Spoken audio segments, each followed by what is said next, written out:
Bueno, buenas tardes a todos, gracias por volver a participar. Esta tarde vamos a hablar de lo que es atención domiciliaria y seguimiento de contacto estrecho, y vamos a tener un tiempito con las chicas de psicosocial para ver un poco lo que puede remitir estos aislamientos. Vamos a compartir. ¿Todos se escuchan? ¿Se escucha? Sí, se escucha. Sí. Sí, se Sí, escucha. genial. Buenísimo. Bueno, a esto me gusta llamarle la estrategia del éxito, o la clave del éxito va a ser que podamos llevar a cabo estas acciones que son las de controlar tanto leves. Este es el control de foco, digamos, pacientes leves y contacto de pacientes para poder evitar el contagio de otras personas.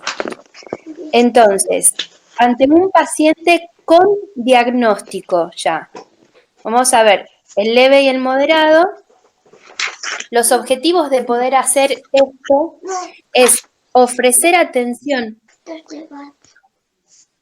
Sí, estoy compartiendo.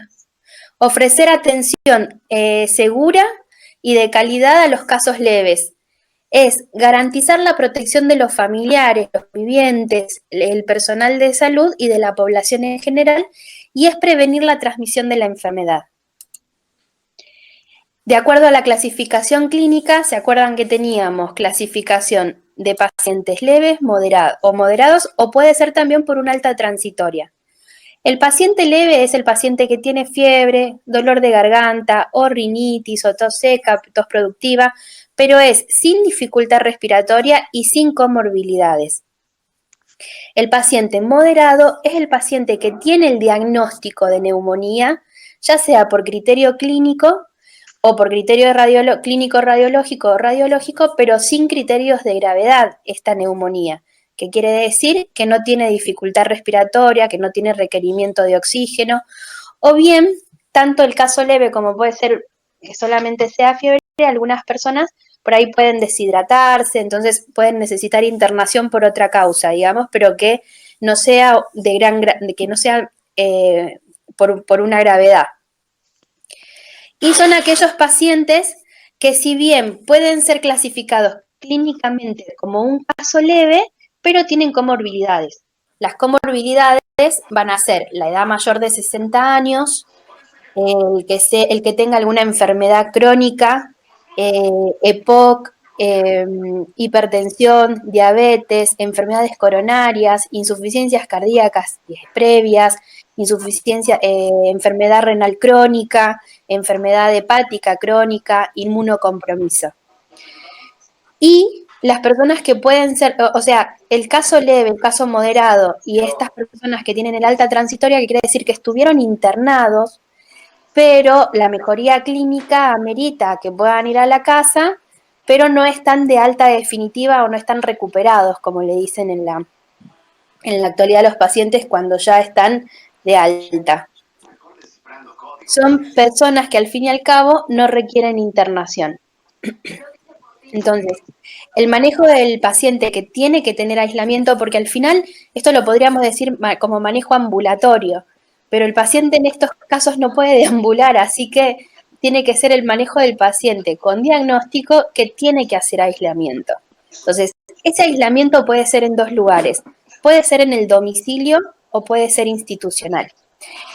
Cuando digo en el domicilio tiene que tener criterios de la vivienda, tiene que haber criterio social y tiene que haber un criterio de los convivientes también. O sea, no es solamente el criterio clínico, que es el que acabamos de mencionar, sino que tiene que haber toda una conjunción de sucesos como para que esto pueda pasar en el domicilio, porque recuerden que lo que tenemos que pensar es de que un paciente que tiene el diagnóstico es un riesgo biológico para la familia, o sea, es como que estamos exponiendo al conviviente a contagiarse si es que no se contagió ya. Entonces, dentro de lo que nosotros conocemos como prevención primaria, justamente es como que le estamos poniendo el riesgo dentro de la casa. Entonces, es por eso que es necesario poder afilarnos en estos criterios. El aislamiento, cuando no puede ser domiciliario, cuando no puede cumplirse con estos criterios, con mínimo estos criterios, puede ser institucional. Puede ser individual o en grupos de corte, no en el hospital, no con el requerimiento hospitalario. Me refiero a individual porque una de las estrategias en muchos lugares ha sido el de poder destinar habitaciones de hoteles para estos pacientes. Y después está también... Espero que esté tosiendo sobre el pliegue del codo. Bueno, y después está, con respecto a lo institucional, dijimos que podía ser individual las habitaciones de hoteles o a lo sumo compartido con otra persona, o bien los grupos de corte. Cuando hablo grupo de corte son estas instituciones para mega internación, como por ejemplo, deben haber visto siempre alguna foto en donde están las camas una al lado de otra, tratando de tener la distancia mínima de 1 metro. En el espacio, en esto donde es Tecnópolis, por ejemplo, en Buenos Aires lo equiparon con tipo gabinetes, con puerta, como para poder tener separados a los pacientes. Nosotros tenemos como alternativa acá, se está preparando lo que sería el espacio, se me va a ir, el Chango Soria. Pero sería como última opción, digamos, porque si bien todas las recomendaciones hablan de que la reinfección en estos grupos y de aparte de lo tedioso o de lo engorroso del cuidado, porque imaginen que tiene que haber cuidadores que estén con estos 25 pacientes positivos todos juntos, es como más potencial el riesgo. El aislamiento domiciliario tiene los requisitos, entonces el paciente puede vivir solo o puede estar acompañado, o sea, no es un requisito esencial, siempre y cuando se pueda abastecer de alguna manera, o sea, tenga una red familiar, social que pueda ayudarlo. Y si no la tiene, también se pueden activar dispositivos como desarrollo social que podría, digamos, acompañar en estos casos. Esto sabemos de este acompañamiento de desarrollo social, ya tuvimos la experiencia con Hantavirus. Tiene que tener servicio telefónico porque tenemos que tener comunicación constante y fluida. No tiene que haber convivientes vulnerables en la casa. Cuando hablamos de convivientes vulnerables hablamos de mayores de 60 años, con enfermedades crónicas, embarazadas. Tiene que ser capaz de comprender las indicaciones de cuidado y riesgos. Eso es lo que hablaba en cuanto a la ética también, de que la familia entienda el riesgo que tiene de tener al enfermo en la casa y que así también pueda comprometerse en cumplir las indicaciones o comprometerse en cumplir las indicaciones del cuidado. Y tenemos que también, como recurso sanitario, tener la capacidad de poder hacer el seguimiento domiciliario. Parece que esta es una pandemia de atención primaria.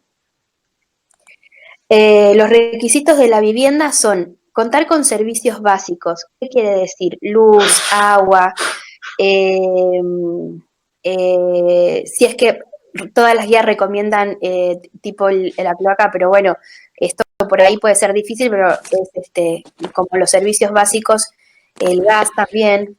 La habitación tiene que ser el lugar en donde vaya a estar la persona enferma, tiene que ser una habitación que tenga puerta, porque el enfermo tendría que pasar la mayor parte del tiempo, si no es todo el tiempo, solo si tiene el baño dentro de la habitación, solo salir para el baño o bien para la visita que se realice de parte de salud.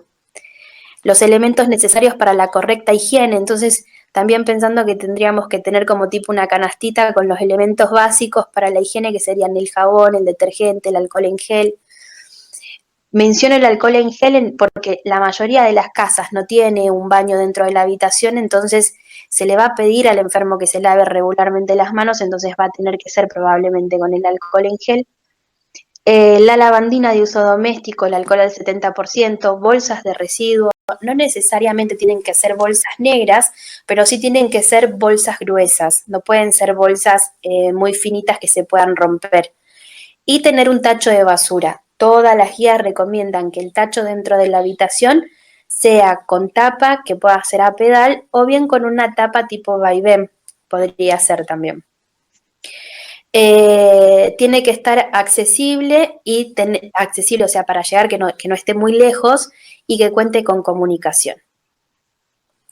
Esta es una infografía que hizo Javier Rey, que le pedí permiso al autor para poder utilizarla, pero es básicamente todos los requisitos, el cuidado, el cuidador, el cuidado personal y cómo tendría que estar en la vivienda para poder mantenerse, ¿no?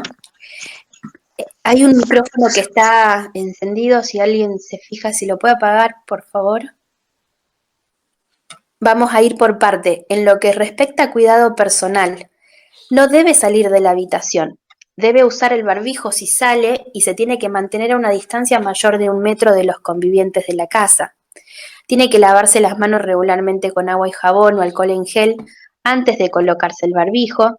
No tiene que tocar la parte externa del barbijo, lavarse las manos nuevamente al retirarlo y tirar el barbijo en el tacho con tapa o pedal o móvil. A pedal o móvil, perdón. Tenemos que inculcar y tratar de una y otra vez refrescar lo que es la higiene respiratoria, que es la de toser en el pliegue del codo, la de si estornuda y usa un pañuelo, descartarlo inmediatamente y lavarse las manos después de eso. Los utensilios de aseo tienen que ser de uso individual, personal, igual que los productos para la higiene de manos, como por ejemplo el jabón o el alcohol en gel. La ropa personal y la ropa de camas, toallas, tiene que ser de uso exclusivo y tiene que cambiarse frecuentemente, no más de 2, o sea, no más de 3 días como máximo. Tiene que salir de la habitación en una bolsa cerrada. Muchos hablan del precinto, yo por ahí digo con que sea doble nudo es suficiente y se lava con jabón a temperatura no menor a 60 grados. Hablan de 60 a 90 grados, alguna bibliografía. No tiene que recibir visitas, está totalmente prohibido. Lo ideal es que se pueda comunicar con dispositivos, con el resto de la familia, o sea, con el teléfono, ya casi todos tienen señal de internet y pueden hacerlo, digamos, y tener dentro de la habitación lavandina o alcohol, y hablan también de que está bueno ir teniendo un registro de las personas que entran. En realidad el cuidador o el que asiste, si es que es una familia numerosa, lo ideal es que sea uno solo de la familia, y que claramente no sea una persona con factores de riesgo, porque de hecho lo que hay que recomendar, instar y perseguir es de que las personas que tengan factores de riesgo puedan ser reubicadas en otro lugar. Cuando hablemos de contacto estrecho vamos a volver a este paciente que tiene un familiar con factor de riesgo. Del cuidador era esto, bueno, que estábamos hablando, ¿no? Que por ahí designar a una sola persona, en lo posible que no sean mayores de 60, ni embarazadas, ni inmunocomprometidos. El cuidador tiene que tener la precaución de lavarse las manos con agua y jabón antes y después de salir del entorno del paciente y limpiar las superficies que más se tocan, como la cama, pasaporte, llaves de luz, mesita de luz, perdón, no llave de luz, mesita de luz, frecuentemente, digamos. Entonces, vuelvo a repetir, que el cuidador sea uno solo, que se lave las manos antes y después de los cuidados, que si el cuidador requiere aproximación, tiene que usar barbijo. Acá una de las cosas que estábamos viendo también que si dentro, en el hospital, por ejemplo, este cuidador, que no se sabe la serología, siempre hay que tratar de considerar que es negativo hasta que se demuestre lo contrario, ¿verdad? Entonces, por ahí darle los elementos de protección como el barbijo, el guantes, antiparras para cuando está en el hospital, pero en la casa es básicamente solamente el barbijo y usar los guantes solo si está en contacto con secreciones. Si presenta síntomas, el cuidador tiene que reportarlo y de formarse a ese cuidador o a las personas, en realidad no es solamente al cuidador, sino a todas las personas que quedan en la casa que están en aislamiento, que deben cumplir un aislamiento de 14 días. Con respecto a la limpieza, repetimos lo de la ropa de cama, que tiene que tratar de salir cada 3 días. Tiene que usarla solamente esa persona con respecto a las sábanas, toallas. Los cubiertos y vasos, platos, demás utensilios se pueden lavar con agua y jabón. Si es que es mejor con agua caliente, pero hablo de que sean reutilizables porque también muchos piensan que con ser descartable es más seguro y en realidad no, porque no solamente genera más basura, sino que compromete a que hagan un buen uso, o sea, hagan un buen manejo del residuo domiciliario y si no lo hacen exponen a otras personas. Entonces, por ahí no está bueno utilizar cosas que sean descartables en la casa. Con respecto a las superficies que se tocan con mayor frecuencia, habíamos dicho que la desinfección puede ser con lavandina diluida o bien con alcohol al 70% si la superficie es pequeña. Con respecto a la lavandina, tenemos que acordarnos que la dilución tiene que ser una parte de lavandina en 5 o en 50 al 5% en 50 partes de agua y que tiene que ser preparado el mismo día que se va a utilizar. Recuerden que la lavandina es fotosensible, así que hay que tratar de utilizar recipientes que sean opacos y es muy variada la bibliografía en cuanto a cuánto está activa. Hay bibliografía que dice 1 hora, hay otra que dice 12 horas, hay otra que dice 24 horas. En base a esto siempre sugiero que se prepare lo que se está por utilizar y se utilice todo lo que se preparó, digamos. La persona encargada de la limpieza se tiene que proteger con guantes, con barbijo, si está disponible, y tiene que realizar la higiene de manos antes y después de quitarse los guantes. Tras realizar la limpieza, la persona que realizó tiene que cumplir indefectiblemente con la higiene de manos. Es fundamental. Con respecto a los residuos, no se puede reciclar. Tenemos que tratar de utilizar una bolsa gruesa, puede ser con precintos o se pueden hacer 2 nudos. En este caso, justo lo que nosotros decíamos de la tapa pedal es básicamente para no tocar la tapa, porque mientras más toque por ahí se puede contaminar. Tiene que tener entonces un cesto dentro del dormitorio. En este dormitorio tiene una bolsa gruesa, que lo ideal es que la llene hasta 3/4 partes para que justamente no esté demasiado llena y se pueda hacer el doble nudo. Esa bolsa, cuando el cuidador la saca del dormitorio, la tiene que poner en otra bolsa, la cual tiene que cerrar con 2 nudos o con el precinto, y la tiene que rotular la fecha en la que la sacó de la habitación. Con eso tenemos que tratar de almacenarla en algún lugar fuera de la casa, en algún cesto alto en donde los animales no lo puedan romper o los chicos no puedan jugar con eso, para conservarla ahí 3 días. Luego del tercer día, esa segunda bolsa se puede meter con los residuos domiciliarios y puede salir a la calle para que se la lleve el recolector de basura. Se cree que con estos 3 días el virus de la superficie en la que está se tendría que inactivar, así que de esta manera sería seguro para quien recoge la bolsa. Entonces, repasando y con un poco más de imagen, dijimos, lo ideal sería de que tenga todo lo que necesita en un solo espacio. Este monoambiente no existe.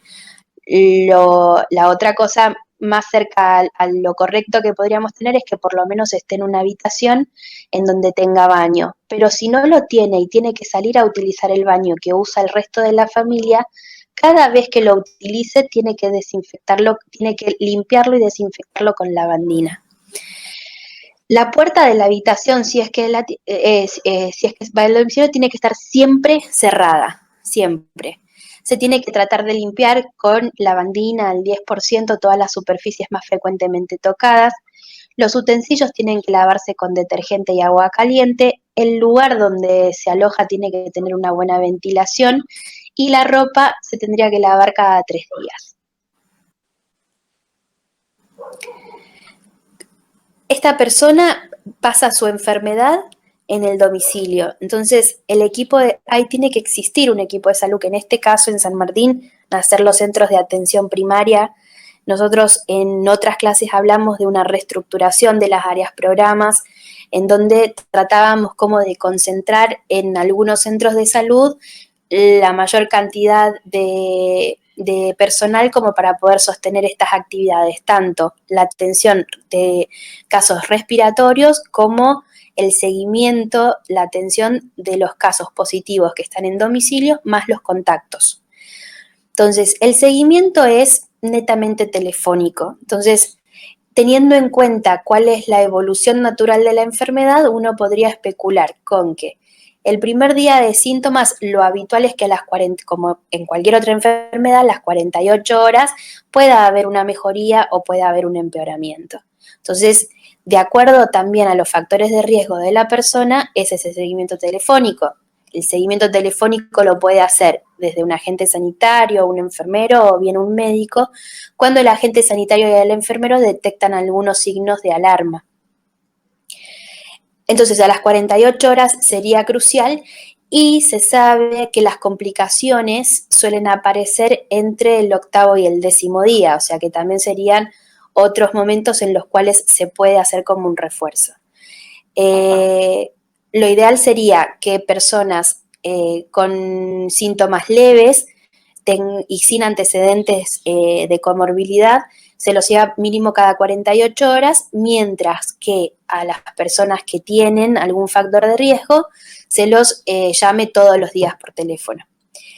En ese llamado lo que hay que hacer es detectar signos de alarma. Y esos signos son los que van a hacer de, por ejemplo, enfermería o agente sanitario detecta algún signo de alarma. El nuestro, el más común, es la disnea. De todas las formas que podamos evaluarlas, se tendría que pasar, o sea, el protocolo, digamos, el algoritmo sería, si detectan el signo de alarma, pasársela a algún médico como para que pueda hacer un interrogatorio más exhaustivo para ver qué tanto es la alarma y en base a eso determinar si es o no necesario la visita domiciliaria para poder evaluar y tener que reclasificar a ese paciente que de un leve puede pasar a un grave o crítico que necesite internación. En la visita cuando se hacen las visitas domiciliarias hay que pedirle al paciente que use barbijo durante toda la consulta, o sea, cuando estamos al teléfono tenemos que decir, cuando vayamos a tu casa te vamos a pedir que tengas el barbijo puesto, que se lave las manos con agua, jabón o con alcohol y que trate de tener una muda de ropa limpia, digamos, que esté recién vestida. Tenemos que tratar de optimizar ese contacto. Entonces, en ese contacto, si es que no lo habíamos hecho antes de haber visto el domicilio, es poder recorrerlo al domicilio para poder evaluar situaciones que puedan poner en peligro, o sea, tratar de dejar la mesa lo más limpia posible, de que todas las cosas estén guardadas o en cajas o en muebles con puerta para no tener que estar limpiando una por una. Repasar el tema de todo lo que es el aislamiento con la familia, de las medidas de higiene respiratorias e higiene de mano.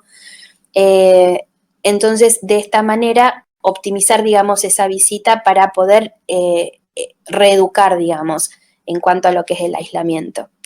Se puede hacer también el tratamiento sintomático y, bueno, y reforzar las medidas de aislamiento. Dejar constancia del seguimiento y nosotros hoy tenemos el sistema Andes, o sea, está bueno que escribamos todo lo que hacemos con la familia, ya sea incluso si es que fue el llamado de teléfono, poder dejar en algún lugar lo que se va trabajando. Vuelvo a la evaluación de la disnea, que es nuestro síntoma, que es nuestro signo de alarma, digamos, ¿no? Entonces, encontré esta foto que por ahí está buena, que es que si bien no existe una forma de evaluar la disnea por vía telefónica, tenemos que tratar de encontrarle, digamos, la vuelta. Esto puede ser a través de distintos tipos de preguntas o tal vez con una videollamada. Recuerden que esto puede ser que le conteste un familiar o bien que conteste directamente el paciente. Entonces, ¿se acuerdan que ayer hicimos distintos tipos de preguntas también con respecto a cómo evaluar la disnea? Entonces, se fatiga tanto que no es capaz de decir más que unas pocas palabras seguidas. ¿Se acuerdan que en semiología también nos decían, bueno, que tome aire todo lo que puede y que empiece a contar en forma continua? Y lo normal es que sea mayor a 40, que se pueda llegar a eso. Entonces, si corta en 12, corta en 10, corta en 20, claramente algo no está bien. centrarse en los cambios, digamos, esto de preguntar cómo se siente hoy, igual que ayer, mejor que ayer, peor que ayer. Por ahí, en lo que va la experiencia del seguimiento de los síntomas, nosotros decimos, ¿y tenés algún síntoma? Y nos dicen, no, no, ninguno. Y cuando vamos a la casa, no, ¿sabes que no siento los olores? Y vos decís, claro, pero tal vez nosotros mismos tenemos que buscar las palabras y repetir uno por uno los síntomas que podrían tener, porque por ahí no lo tienen, no lo relacionan con lo que le está pasando al síntoma. La disnea también, recuerden de que el estado de conciencia suele ser también un visor de disnea grave. Y lo que se está utilizando mucho ahora es por vía telefónica, tal vez también que hagan un video o hacer una videollamada, por ahí puede servir. El equipo de salud, el personal de salud que visita tiene que colocarse barbijo, o sea, es la equipo de protección estándar, ¿no? El barbijo, las antiparras, el camisolín, el guante no estéril y usar calzados cerrados. No es necesario usar cubrebotas, pero sí el calzado cerrado. El barbijo, guantes y camisolín se va a descartar en una bolsa roja que llevemos al domicilio y se traslada a nuestra institución para poder ser eliminado con los residuos patógenos. Las antiparras las podemos colocar en otro recipiente para poder llegar al centro de salud, hospital, en el caso de que sean cuadrillas del hospital, para poder ser desinfectadas después. Esto es complejo, es largo, es mucho, si todos lo llegan a ver, es un ejemplo de lo que hizo un centro de salud en España para poder tener el checklist de todo lo que era en la situación de aislamiento domiciliario. Entonces, me parece invitarlos a que como equipo vayan practicando o haciendo estas herramientas que puedan ayudarlos a no olvidarse de las cosas que tienen que recomendar o hacer en cada visita.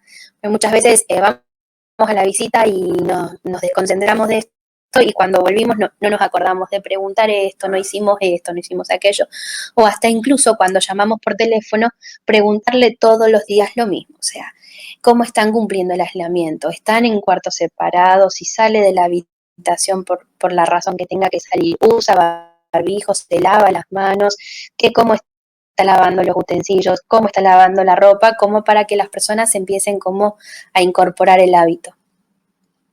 Y si en esa visita a domicilio se evalúa que el paciente cambió la clasificación y necesita internación, en ese caso lo que tenemos que garantizar es que el traslado sea seguro para el personal y para el paciente.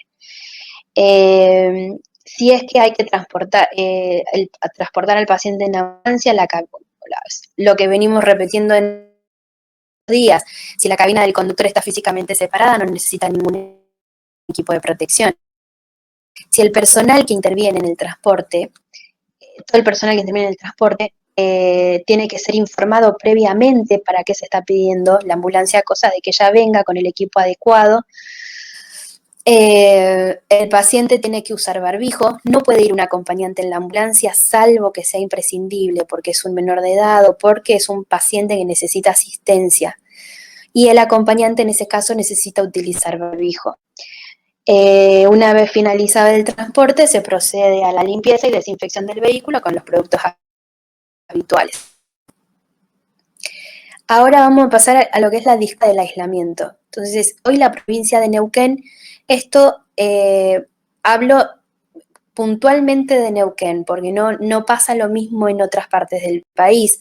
De hecho, la guía de Nación tiene otro algoritmo para esta discontinuidad y aislamiento. Entonces, esto es lo que sacó la guía de Neuquén.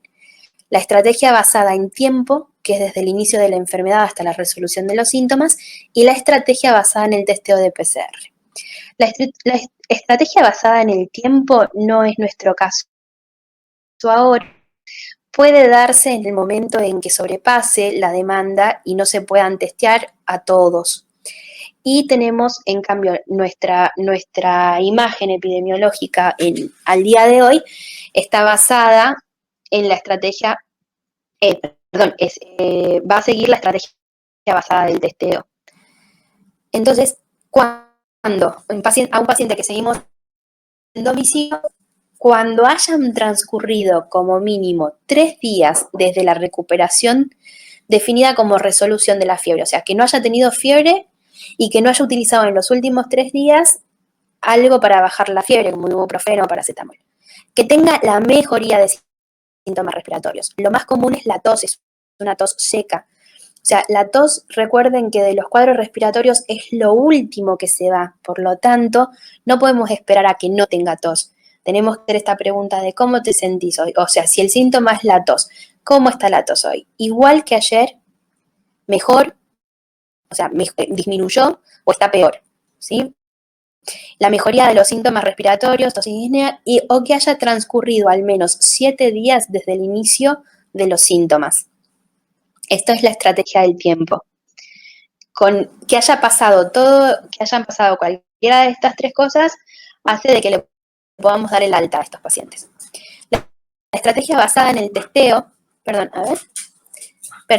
acá quiero hacer una aclaración. En realidad, la guía lo que dice es que hayan transcurrido al menos 7 días, pero hace una aclaración la guía de Neuquén de que los expertos y Neuquén adopta que no puede ser menos de 14 días.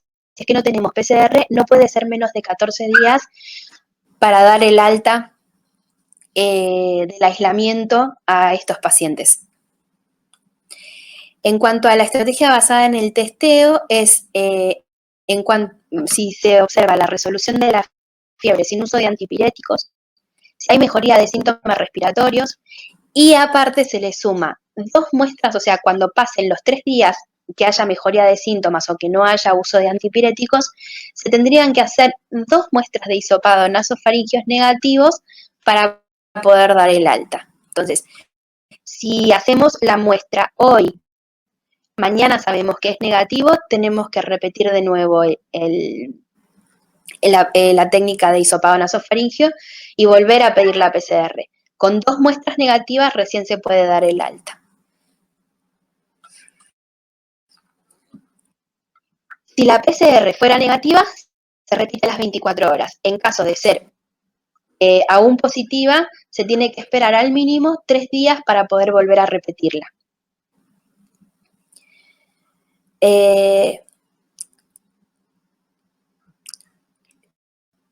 Esto es, por ahora no tenemos mucho problema con esto porque no tenemos muchas personas para hacer el seguimiento con PCR del estado clínico, pero en el momento en que, en algún momento, seguramente el laboratorio central nos va a dar un día preciso para poder mandar a cada región, a cada zona, digamos, para que no conglomerar, digamos, todas y no poder tener los resultados a tiempo, ¿no?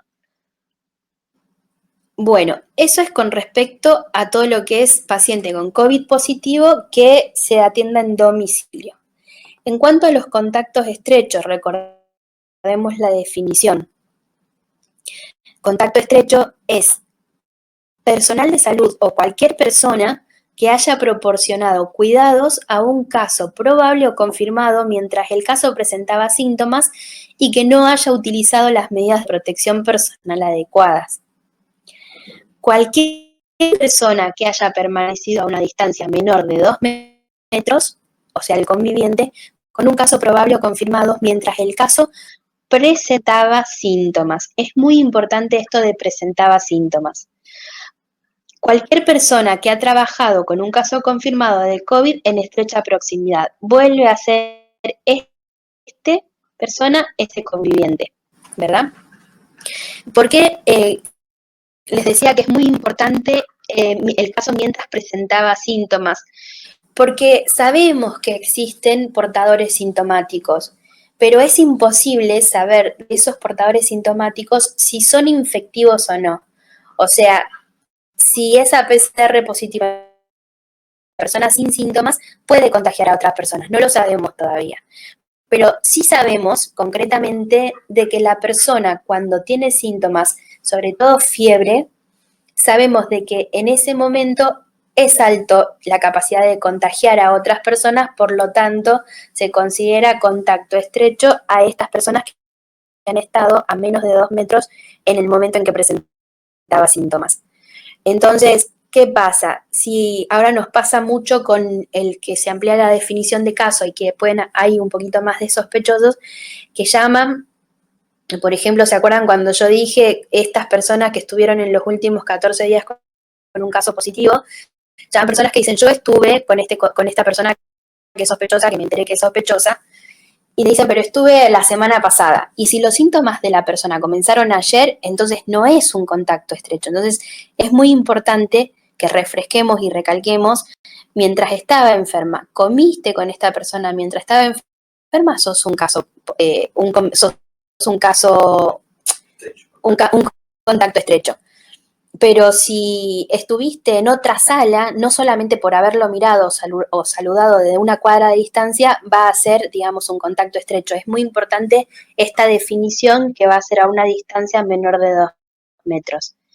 Y nosotros estamos muy acostumbrados a Hanta y decíamos, bueno, distancia menor de 1 metro más haber pasado más de 30 minutos. En este caso no hay tiempo. ¿Por qué no hay tiempo? Porque no hay aerosoles en el ambiente, porque no se ha detectado de que haya virus en el ambiente, pero sí es de contacto. Entonces, no importa que haya solamente saludado o que haya hablado 2 segundos con él y me fui. En esos 2 segundos, si no estaba con un cubreboca, con un tapaboca, la persona enferma, fue suficiente con que haya dicho hola, haya salpicado gotas y me haya contaminado la mano, o yo haya levantado su vaso, o de todas las formas que vimos que era la forma de, digamos, de transmitir la enfermedad. Por eso es que no hay tiempo acá. Es solamente con haber estado a una distancia menor de 2 metros es suficiente como para poder pensar de que es un contacto estrecho. ¿Qué se tiene que hacer con estos contactos estrechos? Como sabemos que el periodo de incubación es estimado de 1 a 5 días, un promedio en el que aparecen los síntomas suele ser el 5.º día. Se indica 14 días de aislamiento de contacto. La transmisión sería por vía respiratoria de gotas y contacto, y se hace un aislamiento domiciliario de los contactos estrechos. Neuquén, a ver, acá lo tengo. Entonces, se indica aislamiento domiciliario por un periodo de 14 días. El contacto debe tener un mail, teléfono del referente de la zona, digamos, como para poder mantenerse comunicado, para poder reportar los síntomas, básicamente. Nosotros, una vez que nos organicemos o que hayan más números, ya de hecho lo estamos trabajando, el Arenal es el centro de salud que está siguiendo contactos y que está siguiendo casos positivos, entonces el número de teléfono del centro de salud o el Arenal, por ejemplo, también está siguiendo ahora a las personas que llegaron de viaje, entonces están haciendo control de síntomas a través de forma telefónica. Las autoridades sanitarias tienen que realizar un monitoreo diario durante los 14 días de signos, síntomas, incluido fiebre, tos o dificultad respiratoria. No es necesario ir a verlo todos los días, con que podamos generar un vínculo de confianza con las personas para que nos avisen si es que aparece alguno de los síntomas, pero es muy importante enseñarles qué son los signos y los síntomas, porque si no es como que no lo tienen en cuenta. Y solamente Neuquén lo hace, no sé de otras provincias que lo hagan. Nosotros hacemos la PCR en tiempo real con hisopado a partir del 4.º día de exposición. ¿Se acuerdan que yo le dije que el promedio era el 5.º día? O sea, que de incubación era el promedio del 5.º día. Entonces, no es que tiene que ser el 4.º día, es a partir del 4.º día y preferentemente 72 horas o 48 horas o 24 horas previa al alta. ¿Qué es lo que pasa? ¿Por qué les dije 72, 24, 48, 24? Porque nosotros hacemos el hisopado hoy y ese hisopado viaja a Neuquén a las 7 de la mañana de mañana. Llega al mediodía y recuerden que el cassette de las muestras tiene un número de muestras. No quiero mentirles, no sé exactamente cuál es. Pongamos que son 40 muestras. Si nuestra muestra era la muestra 60, no entra en esa corrida. Y no sé si está Caro o Silvia Crespo en el grupo, pero se podría llegar a ver una tercera corrida, pero no estoy segura si lo es, pero sí, entonces no la vamos a tener el resultado mañana a las 6 de la tarde. Y si no entra mañana, porque también entraron otras más que tenían prioridad, no lo vamos a tener hasta dentro de 48 o a lo máximo 72 horas. Por eso es que digo que es medio jugado hacerlo cerca del día 14, por ahí es mejor anticiparnos un poco a esto. Si la PCR de estos pacientes es negativa, cumplen el día 14 y están de alta. Pero si es positiva, pasan a ser un caso nuevo, ¿sí? Cuando estudiamos a los contactos y hacemos el pedido de PCR, lo tenemos que hacer con esta ficha. Distinta a la ficha de notificación de un caso sospechoso. Esta es la ficha de contacto. Es un poco más abreviada, tiene los datos de quién es el contacto del paciente, es una sola hojita. Esta va junto con, o sea, para que se pueda procesar la muestra, tiene que ir con esta ficha. Esta ficha está en la página de la subsecretaría en una parte que dice fichas. Está la ficha actualizada para sospechoso, para casos sospechosos, y está la ficha de contacto estrecho.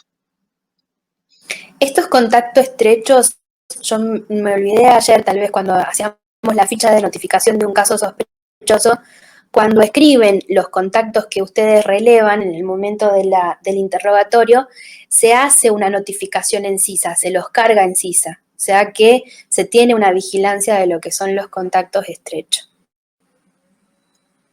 Este algoritmo está modificado al que está en la página del Ministerio de Salud porque nosotros hacemos un seguimiento distinto.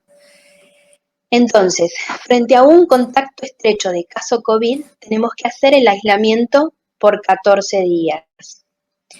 El paciente presenta fiebre y uno o más de los siguientes síntomas.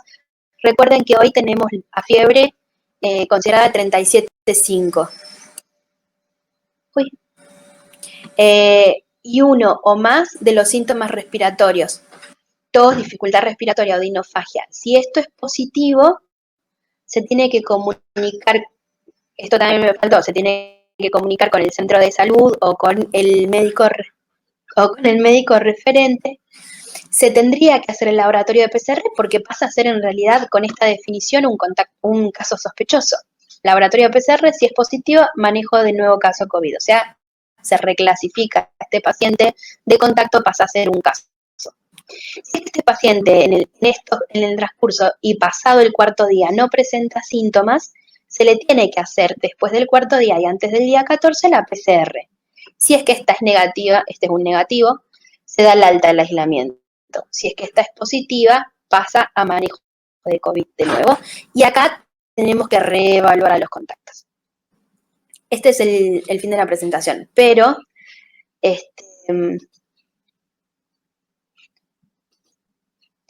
a ver si dejo de compartir. Con respecto a la experiencia que tenemos local, le puedo contar qué es lo que pasó. Teníamos un caso positivo. De ese caso positivo teníamos 7 contactos estrechos, diferentes causas para considerarlo contacto. De estos contactos, cuando hicimos la PCR antes del alta de los 14 días, tuvimos uno de esos contactos dio positivo. Por lo tanto, pasa a ser un caso nuevo y ese caso nuevo, al reevaluar los contactos, justo vuelve a entrar el conviviente que ya era un contacto. Así que a ese conviviente se le vuelven a decir aislamiento por 14 días y en realidad va a tener que continuar hasta que el contacto que es positivo tenga una PCR negativa y poder asegurarnos que ese contacto estrecho sea una PCR negativa. Esa es la experiencia que tenemos con seguimiento de contactos estrechos. Todos los demás, incluso un conviviente también dio negativo. Entonces, creo que esto habla de que el lavado de manos, el contacto y la contagiosidad implican un montón, porque dentro de esos contactos estaba personal de salud que no había utilizado equipo de protección porque no hubo tiempo de hacer triage por la gravedad del paciente. Incluso ellos negativos, o sea que Creo que esto reivindica el tema del lavado de manos como un método de prevención. No sé si están las chicas de psicosocial. ¿Quieren acotar algo con respecto a la situación de aislamiento domiciliario? Sonia o Juli. Sí, acá estoy, Cintia, perdón. Soy Juli. ¿Me escuchás? ¿Me escuchan? ¿Querés acotar? Sí, sí, sí, te escuchamos. Sí, se te Creo escucha. que sí. Sí, se escucha. Bien. No, bueno, nosotros tenemos pensado, organizado el servicio como para poder cubrir los 3 centros de salud que van a estar atendiendo pacientes por COVID y bueno, y el hospital, pensando que también puede haber algunas personas internadas en el hospital, organizado en duplas, con un psicólogo, una psicóloga y una trabajadora social para poder hacer un seguimiento de los pacientes que estén en aislamiento. Más o menos al estilo que lo venimos haciendo ahora con los pacientes del servicio y aquellas personas que necesitan algún tipo de atención de manera telefónica, intentando el menor contacto posible. Y bueno, para eso veremos también llegado el momento poder implementar videollamadas, teniendo en cuenta que algunas personas por ahí no tienen tampoco señal, no tienen teléfono fijo, no tienen señal de celular que no sea por WhatsApp. Pero bueno, en principio esto, poder hacer el seguimiento y el acompañamiento de las personas que estén en sus casas o en el hospital. Ahí un poco va a ser, la tarea va a estar separada, si bien vamos a estar en duplas, por especialidad vamos a hacer distintas tareas, ¿no? Los psicólogos haciendo un poco más el acompañamiento emocional, viendo que, nada, escuchar más que nada, poder ofrecer, ponerle palabra a lo que le viene pasando a la gente en ese momento. Y bueno, las trabajadoras sociales van a tener otra tarea, que no sé si Sonia vos querés contar un poquito qué es lo que se viene pensando para la tarea de ustedes durante el aislamiento. Hola, ¿me escuchan? Sí, todo muy bien. Sí, sí. Sí, sí. Un poco, bueno, Cintia un poco ya dijo de la evaluación que se va a hacer en domicilio. Nosotros para eso hemos seleccionado una de nuestros formularios de encuesta que lo usamos bastante. Es una encuesta ampliada porque, bueno, pretendemos como en esas llamadas obtener la mayor información que se pueda.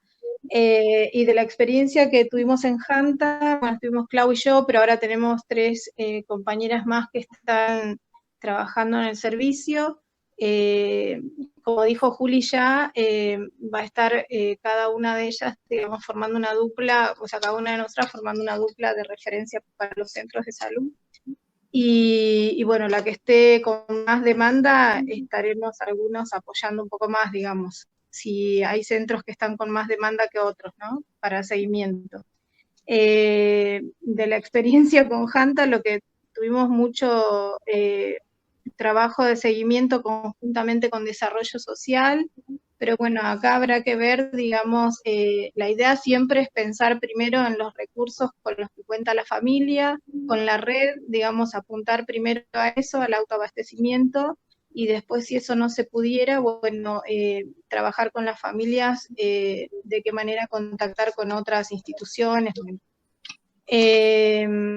Y básicamente todo lo que dijiste en relación a lo que, como dijo Juli, también el seguimiento va a ser telefónico y salvo que el equipo que haga la visita requiera, digamos, de la presencia del trabajador social, ¿no? Con las medidas de seguridad que también ya hablaste, Cintia.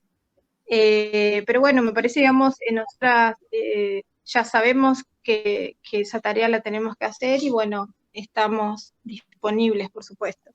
Y a la espera del ingreso de 3 trabajadoras sociales más que ya han sido seleccionadas y bueno, estaban reuniendo los papeles para ingresar.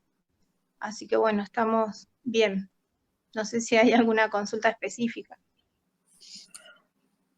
Sí, yo quería, a ver, ya que estamos a tiempo, está con nosotros, es Panchi Kirno Costa, puede ser.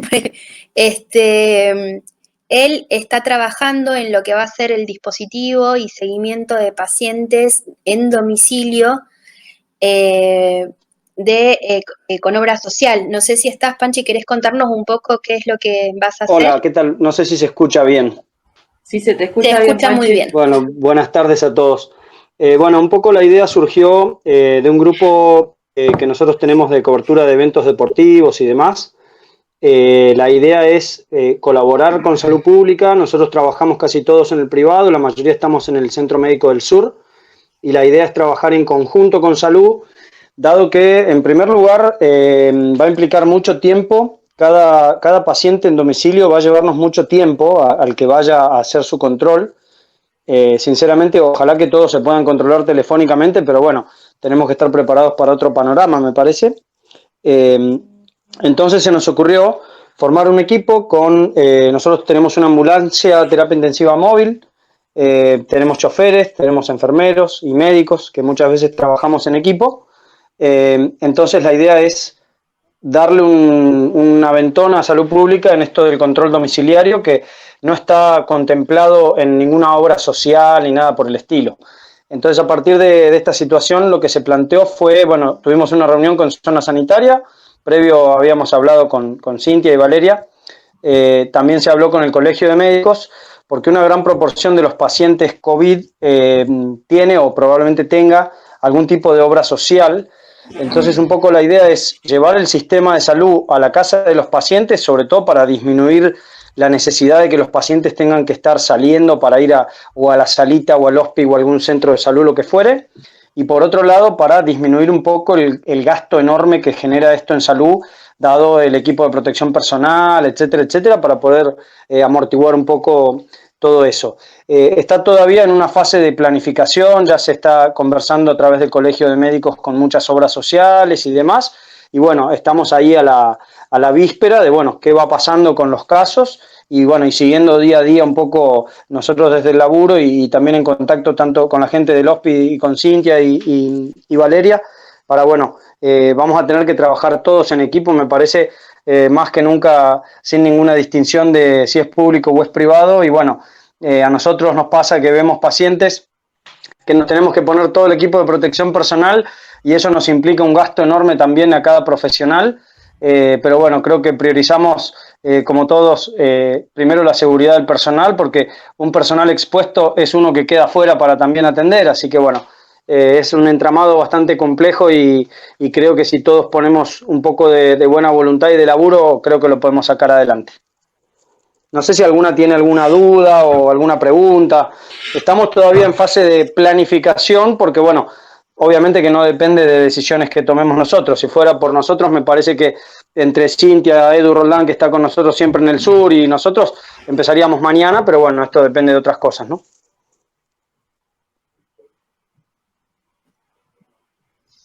Bueno, sí, con Vale decimos que es bienvenida la iniciativa porque de por sí, o sea, lo que yo planteaba de mantener los domicilios, mantener las instituciones alternativas, ya sea hospital o sea institución, va a requerir de un personal que es finito, de un grupo que la verdad que ya con las actividades que tenemos nos resulta como medio complejo poder cubrir todas las bocas que tenemos. Entonces es importante porque como lo mencioné esta mañana, la clave del éxito está en que podamos hacer estos bloqueos de foco, que podamos garantizar a las personas que están en los domicilios enfermas o que fueron contacto de un caso positivo, la seguridad y el acompañamiento.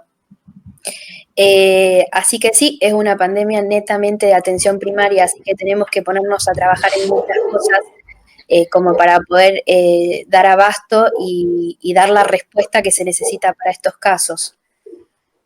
No sé si alguien quiere preguntar algo. Yo ¿Sí? quería hacer una consulta, si está Juan Cabrera, que bueno, que él el otro día habló, digamos, del tema de los alojamientos. yo sé que eso tiene que ver mucho con nuestra evaluación, ¿no?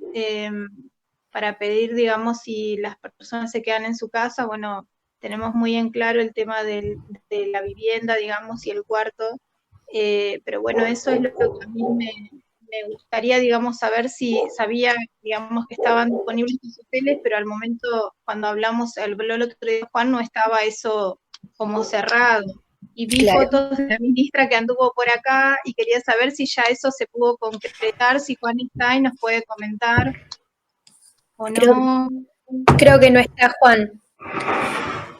Creo que no está Juan. Yo lo que te puedo decir es que hoy, puntualmente, hoy, si llegara a ver en la guardia o en un centro de salud un paciente que no puede ser aislado en el domicilio por el riesgo de propio, digamos, por la condición previa, por el cuadro, o porque en la casa no cumple, porque nosotros convengamos que San Martín tiene muchas viviendas que no se puede tener los 2 metros de distancia, o que no hay 2 dormitorios. Entonces, ese tipo de situación, hoy la única forma de resolverla es con la internación.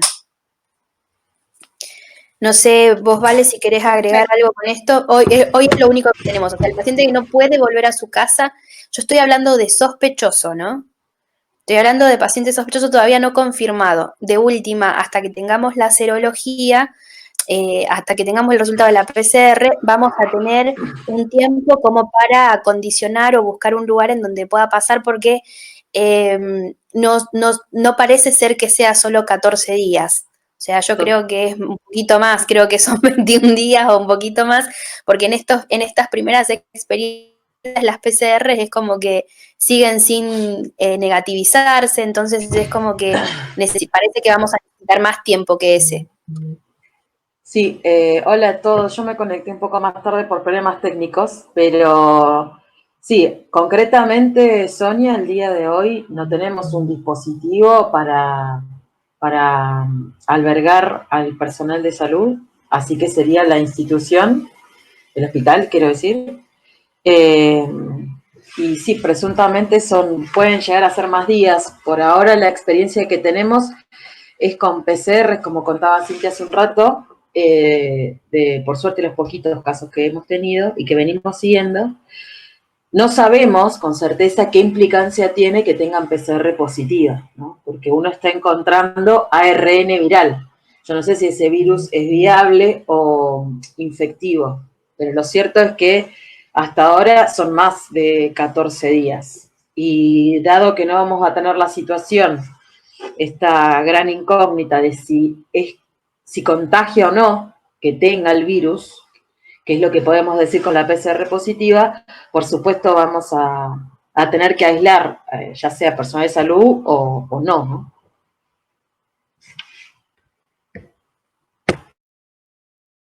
Perfecto, sí, bueno.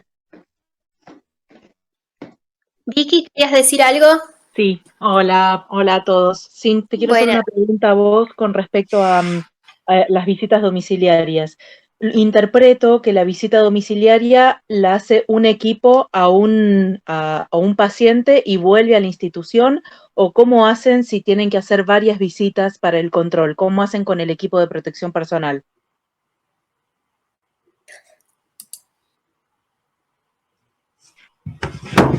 Lo hablo desde la experiencia porque nos tocó salir con Vale a hacer 5, ¿verdad, Vale? Fue un día que fue una maratón, sí, me parece. 5.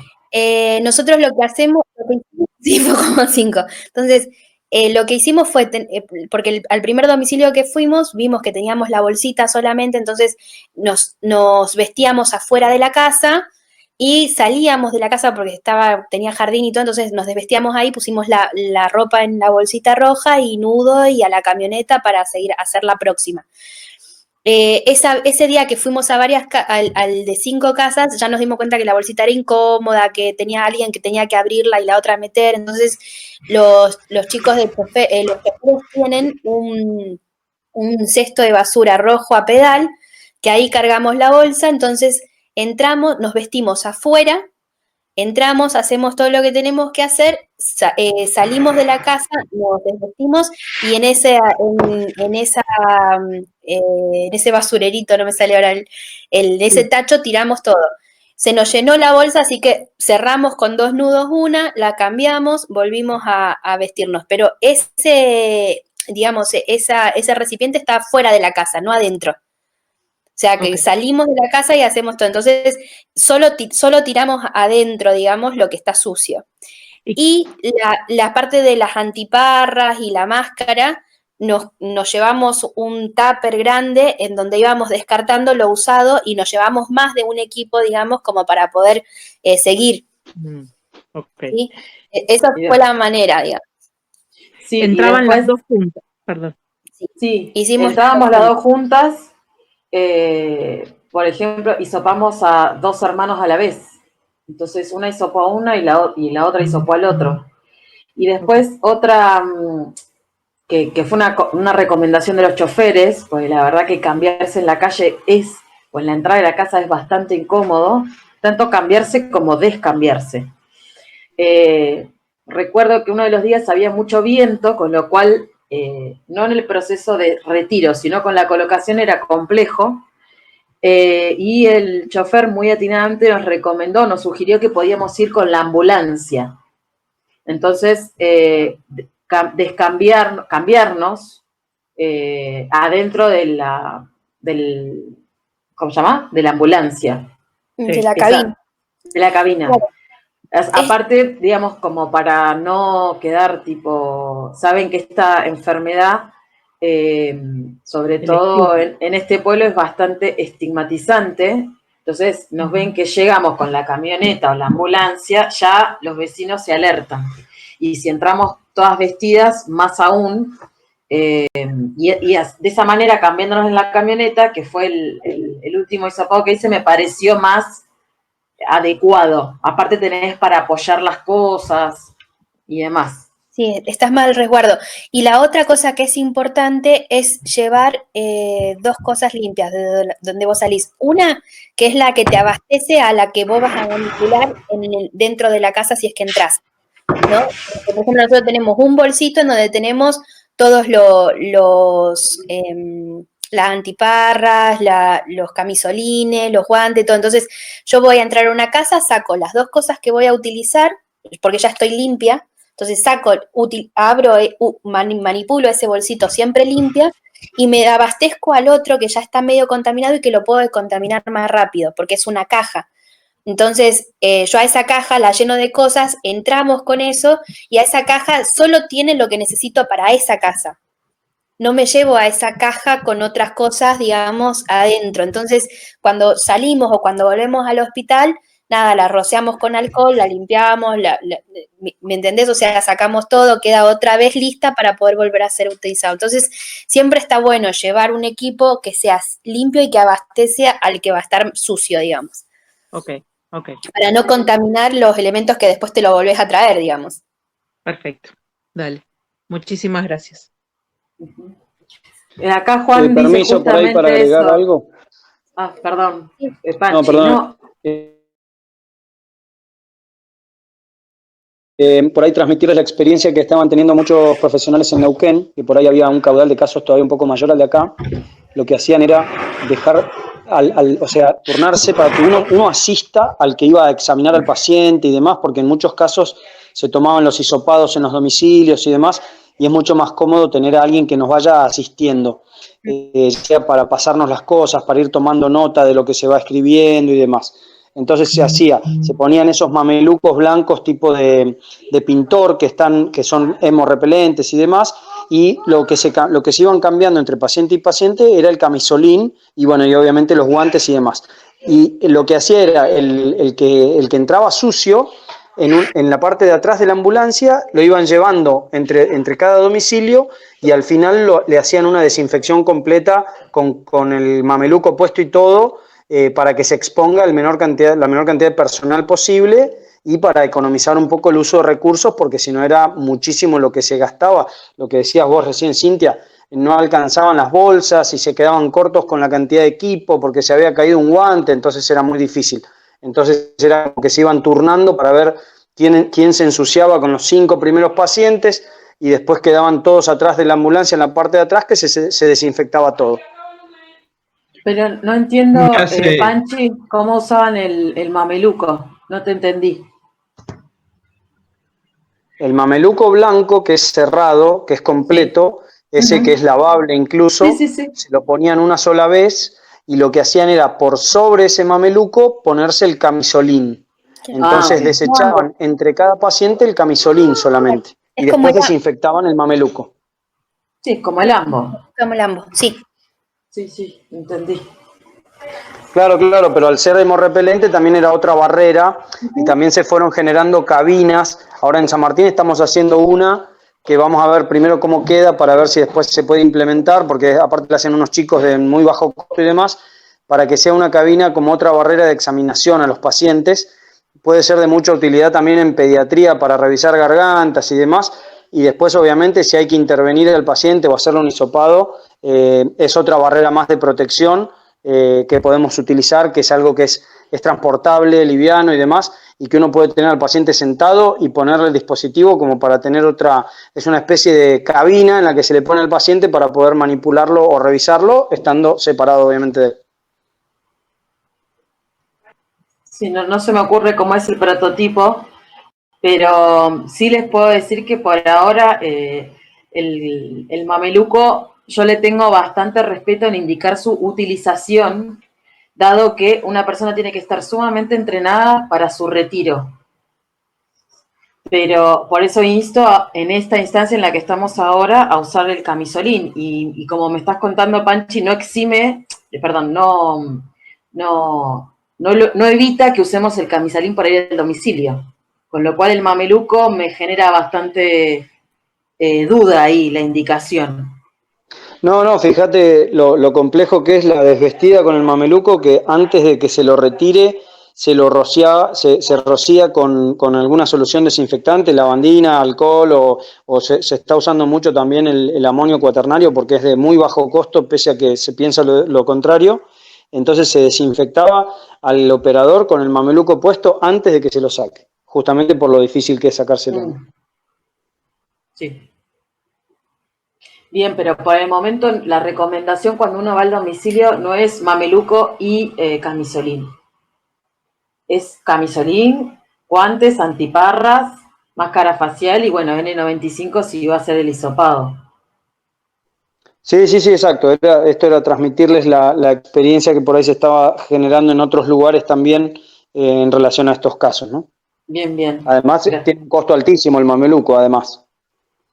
Bien. Sí, igual más allá del costo es digamos, adaptarnos porque a mí me cuesta mucho lidiar con la sobreuso de algunos elementos de protección. Pues si yo digo, sí, el mameluco es una buena estrategia, por supuesto mañana todos están exigiendo mamelucos. Y no está en ninguna recomendación, salvo situaciones puntuales, que son salas abiertas, en etapa de mitigación, con muchos pacientes a la vez, todos en simultáneo. Después el mameluco se escapa del uso que le podemos dar. Sí, perfecto. JM quiere hablar, dice. ¿Quién es JM? No sé quién es JM. JM quisiera hablar. Juan Manuel, supongo. Hola. Hola, ¿me escuchan? Sí. Espera. Se escucha. Hola. Sí, se escucha. Ayer con el asunto de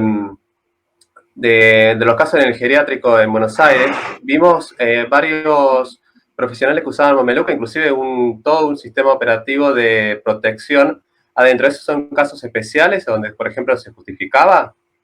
Mira, yo estimo que sí. Hay dos opciones. Porque vimos que tenían de todo. Sí, por supuesto. Y es muy criticado porque va en contra de lo que yo estoy diciendo, justamente. Exacto. Excepto que era todo muy confuso porque yo no estoy al tanto de la situación real del geriátrico, pero lo que salió en los medios es que había cerca de 19 pacientes infectados. Entonces, en una situación donde yo voy a entrar y ni siquiera sé cuántos pacientes hay infectados, cómo están distribuidos, digo, quizás en ese contexto es similar a lo que les comenté, una sala abierta con un montón de pacientes sospechosos o confirmados, donde cómo yo actúo poniéndome y sacándome elementos de protección con un paciente u otro. Entiendo que la situación es similar a la que les comenté, de eventualmente una sala abierta o un geriátrico con muchos abuelos, potencialmente todos infectados, ni siquiera conociendo bien cómo es la geografía o la estructura edilicia, digo, y en ese caso habrán analizado que quizás lo mejor era usar el mameluco. También habrán visto personas o fuerzas de seguridad con mameluco. Bueno, eso es un mal uso del mameluco. Han ido al hospital por otro motivo, todos con mameluco. Y no entendíamos muy bien por qué tenían mamelucos. Pero lo de geriátrico, quiero pensar que tiene que ver un poco con esto, ¿no? Con entrar a un lugar donde puede haber un gran número de pacientes sospechosos o confirmados y donde tampoco siquiera tengo en cuenta cómo es la estructura edilicia para moverme en forma segura sin contaminarme, ¿no? Claro, creo que también como para terminar con el tema del mameluco es de que hoy por hoy no nos hace más fácil la tarea porque al fin y al cabo se tiene que considerar como que si fuera el AMBO y para proteger, o sea, nos sirve para proteger seguramente sí, pero no nos sirve para proteger al paciente y para evitar hacer infecciones cruzadas. Entonces, sí o sí tenemos que sacarnos el camisolín para poder realmente dar una atención segura a los pacientes que están en un lugar de sospechosos. Una cosa totalmente distinta es cuando vos tengas una corte de pacientes que todos están en la misma condición, que son todos positivos. Ya, en cambio, cuando te estás enfrentando a pacientes que son sospechosos y que puede que no lo sea, estás arriesgándolo vos en ese contacto si es que no cambias el camisolín. Entonces, hoy, en cuanto a mejorar el recurso, no nos hace la diferencia, digamos, no hay un balance positivo para eso. Y sumado a que el riesgo va a ser mayor al beneficio, entonces hoy en esta situación epidemiológica que tiene San Martín, preferimos no utilizarlo al mameluco. Se me fue que iba a decir algo con respecto a los domicilios, che. Tenía otra cosa pensada. No sé si alguien tiene alguna duda más. Ah, no, que bueno, que esta es una tarea que va a involucrar el acompañamiento, la ayuda, la solidaridad de compañeros, porque los centros de salud, o sea, médicos, por ejemplo, por ahí van a estar muy destinados a la atención de la demanda espontánea de pacientes respiratorios, en el caso de que esta demanda aumente a sobreespera, digamos. Como que si esto, nosotros nos gusta la palabra desmadra, si es que esto aumenta y este aumento pide que haya una mayor respuesta de salud, por ahí los médicos en sí van a estar como muy ocupados en esto, entonces el seguimiento del domicilio quiero como descentralizarlo de una tarea exclusivamente médica. En lo que es la atención del paciente domiciliario y lo que es APS en lo que va a ser la pandemia, va a necesitar de alguien que pueda levantar el teléfono, de alguien que pueda tomar nota, de alguien que pueda cargar los datos para que los datos no se pierdan. Los datos son importantes para la historia del paciente en sí y también son muy importantes para el análisis posterior que podamos hacer de esta situación. Aparte, si no tenemos la información, estamos ciegos. O sea, la información, el análisis de esa información que cargue cada efector de salud que haga las visitas domiciliarias, nos va a dar el panorama de cómo estamos, si no es imposible, o sea, si no es despilfarrar, digamos, es como no poder predecir, no se puede predecir, pero no poder hacer proyecciones no habla de una epidemiología inteligente, digamos. Entonces, en lo que ayuda la epidemiología es básicamente en contar esos numeritos y en ver cómo va la curva, cómo sube, cómo va. Recordemos que San Martín de los Andes puede tener focos de brotes en un barrio y no hacerlo en todo el pueblo, entonces hay que ser solidarios a la hora de poder, una vez compartida esta información, poder estar, digamos, atento a en qué puede ayudar cada uno desde lo que sabe hacer o desde lo que puede aprender a hacer también. Sí, en eso, Cintia, perdón, Sí, no, en relación a, pensaba, ¿no? Mientras te escuchaba, a ver, nosotros sabemos que hay personas que tienen condiciones que podemos decir que son de riesgo, a lo cual se le va a sumar, digamos, este diagnóstico positivo y esta cuestión de aislamiento, que van a ser aquellas personas que nos van a dar más trabajo, digamos, en el área de salud mental. Entonces también nosotros, si bien armamos duplas, bueno, vamos a estar un poco modificando la atención en relación a los lugares donde vaya habiendo más casos, ¿no? Te puedo decir de los focos. Bueno, es probable que haya muchas de estas personas que ya tengan antecedentes de tratamiento, que sean personas con alguna patología de ansiedad, y que todo esto implique necesidad de un seguimiento y una contención casi diario, y otras que no, otras que lo transiten de otra manera y que requieran quizás más la palabra médica, tranquilizando en estas cuestiones, ¿no? de lo sintomático y de la atención.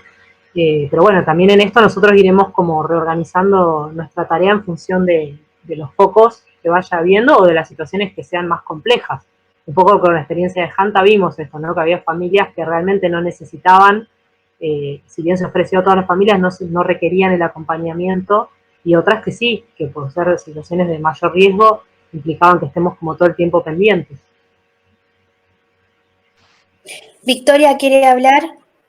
Sí, una pregunta en relación a lo que decías vos, Sin, y la necesidad de anticiparse al recurso claramente para no, en la situación en que esté sobrecargado los centros de salud, y esto que celebro la iniciativa de Panchi de unificar público y privado, en cuanto ellos estén habilitados a poder ofrecer esta ayuda en domicilio, a trabajar, más que una ayuda, a trabajar directamente en domicilio. Serían todos los pacientes con obra social, y entonces uno, desde el recurso más limitado de salud pública, nos abocaríamos directamente a los pacientes sin obra social. Esa es la idea. Sí, sí. Perfecto. Sí, ojalá la podamos concretar, creo yo.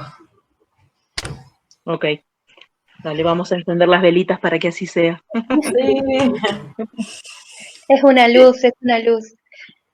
No sé si alguien tiene alguna otra acotación o alguna pregunta.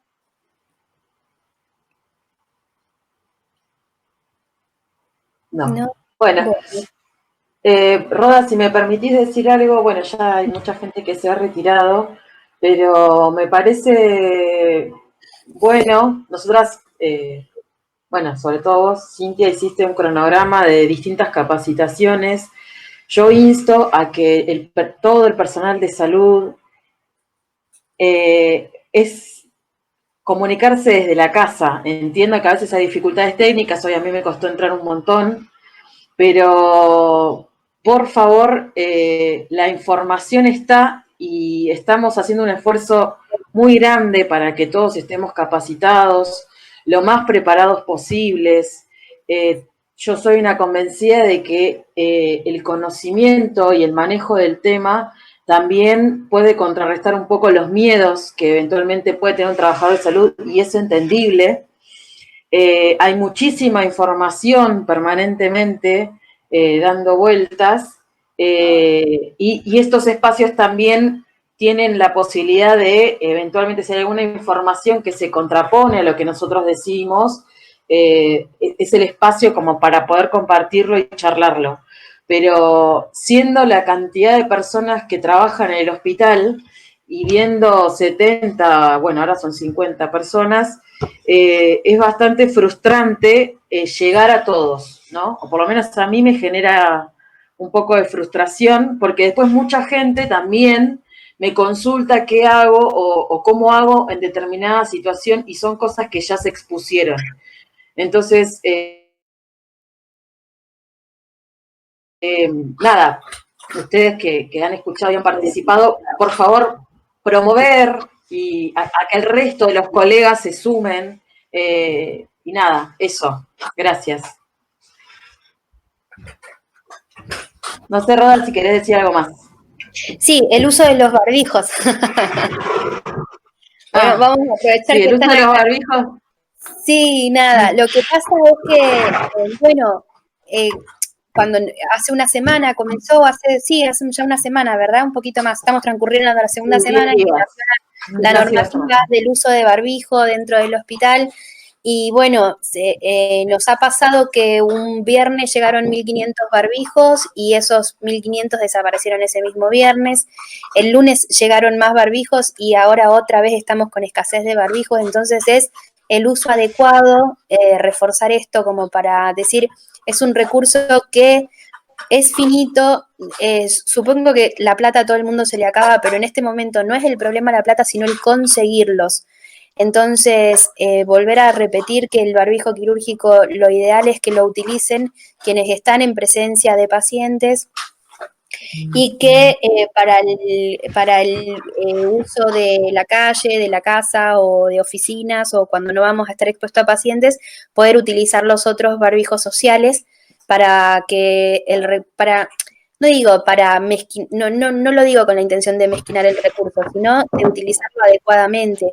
Recordemos que una cosa es para una acción. Entonces, hoy reforzamos un poco esto, lo que recomienda la guía de Nación y lo que recomienda la guía de Neuquén en base a la OMS, al CDC y a todas otras entidades extraterrestres, iba a decir, cuando no es del país, internacionales. Otras, sí, extraterrestres también, Roda, no pasa nada.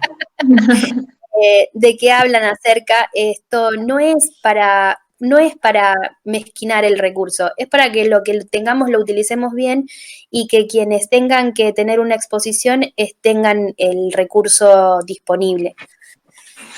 Entonces, resumiendo la normativa dice que todo personal de salud debe utilizar un barbijo. Hay distintos tipos de barbijo. Incluso hay algunos que podrían llamarse barbijo, pero son tapabocas. Entonces instamos, si el personal de salud no tiene contacto con pacientes, debiera usar un tapabocas y dejar el barbijo tricapa o quirúrgico para el personal de salud que asiste o tiene contacto directo con pacientes. Eso. Bueno. Y una cosa que quiero aclarar es que el laboratorio hace 2 corridas, a las 10 de la mañana y a las 14 horas. Eso era lo que no estaba yo muy segura, pero ahí lo aclaró Silvia en el chat. Sí. Así que bueno, gracias. No, no.